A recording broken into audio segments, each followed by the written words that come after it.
कई मुद्दों को लेकर आज पालाजोरी के आम बगान में सहायक अध्यापकों की बैठक हुई। कुछ महीने पहले पालाजोरी प्रखंड के 29 सहायक अध्यापकों को काम से हटा दिए जाने और प्रखंड शिक्षा प्रसार पदाधिकारी से मिलने का समय नहीं मिल पाने के मुद्दे को लेकर आज सहायक अध्यापकों का जुटान हुआ।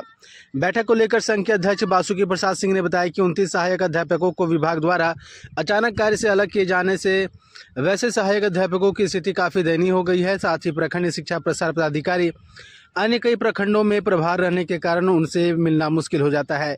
छोटे छोटे कार्यों को लेकर पालाजोरी से दूसरा प्रखंड सहायक अध्यापकों को जाना पड़ता है। पालाजोरी के लिए उनका एक निश्चित दिवस होना चाहिए ताकि सहायक अध्यापक अपनी समस्या उन्हें सुना सके और नियमित कार्यों को करवा सके।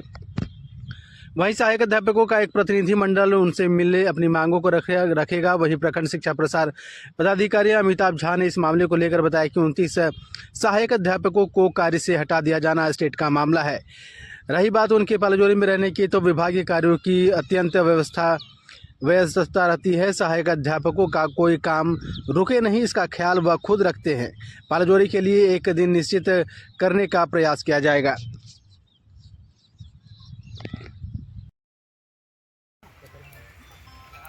पालाजोरी में सहायक अध्यापकों की अभी मीटिंग चल रही है, तो किन किन विषय वस्तुओं को लेकर मीटिंग हो रही है? पारा शिक्षकों के साथ अभी तत्काल 2-4 मुद्दाएं जो हैं सो ज्वलंत रूप लेते जा रहा है।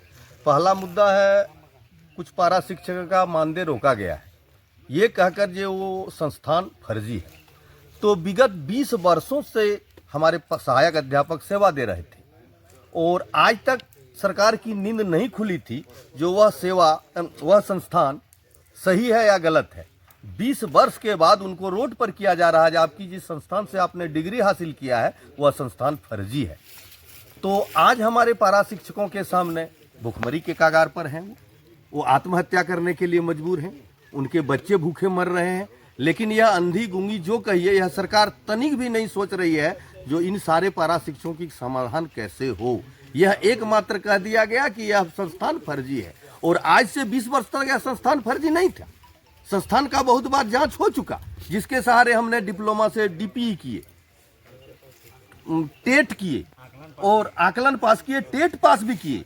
उस समय तक यह जांच का विषय नहीं आया था। ये भगवान जाने ये कौन पदाधिकारी का मनमानी रवैया है जो उस संस्थान को फर्जी करार दिया और आज तक यह फर्जी नहीं था। यह सोचने वाली वस्तु है। छोटी छोटी समस्याएं प्रखंड स्तर पर भी है। अनुभव प्रमाण पत्र के लिए बहुत से पारा शिक्षक ऋण के लिए भटकना पड़ता है। जो आज बीओ साहब सारत में है, कल सरवा है, तो हमारे पारा शिक्षकों को जाना पड़ रहा है। ऐसा मुद्दा नहीं होना चाहिए। कम से कम बीओ साहब से हम लोग मांग करेंगे जो किस दिन आप रहिएगा उस दिन हमारे सारा पारा शिक्षक भेंट करेंगे आपसे निम्नलिखित मुद्दों को लेकर। तो ये सब छोटी छोटी समस्या है, यथाशीघ्र समाधान हो जाएगा, हमको आशा है। लेकिन ये जो हमारे ज्वलंत मुद्दा है, जिनका मानदेय रोका गया है, इस समस्या का समाधान नहीं हो पा रहा है। पारा टीचर भटक रहा है यहाँ से वहाँ, यहाँ से वहाँ। तो संस्थान यदि फर्जी है भैया, तो 20 वर्ष तक आपने इस फर्जी संस्थान को क्यों रखा? जब ये जांच का विषय था, लेकिन 20 साल के बाद पारा टीचर जो मर गया वो मर गया, जो रिटायर कर गया वो रिटायर कर गया। 5 साल, किसी का 10 साल की नौकरी है और आप कहते हैं फर्जी संस्थान का डिग्री है। तो आप फर्जी संस्थान के डिग्री वालों से इतने दिन तक सेवा ले लिए, क्या ये मानवता है? सरकार से आपके माध्यम से पूछना चाहता हूं, जो 20 साल तक आपने उनसे काम करवाया बंधुआ मजदूर की तरह, और आज उसे निकाल दिए, तो ये अंग्रेज नीति है। अंग्रेज का यह नीति था जो अपने अंग्रेज जो अफसर रखते थे अपने अंग्रेज लोगों को, उनको डबल मानदेय देता था वेतन, और भारत के लोगों को कम मिलता था। बोल भारतीय लोगों का रहन सहन निम्न है, इसीलिए खर्च कम होता है, इसलिए इनको कम पैसा दिया जाए। उसी तरह यह सरकार चल रही है अंग्रेज की नीति पर। अरे यह कहती है हम माटी की सरकार, बेटी की सरकार, घर की सरकार। आज तक इतना बड़ा शोषण कोई सरकार नहीं किया था सहायक अध्यापकों के साथ जो यह वर्तमान सरकार कर रही है। बिल्कुल।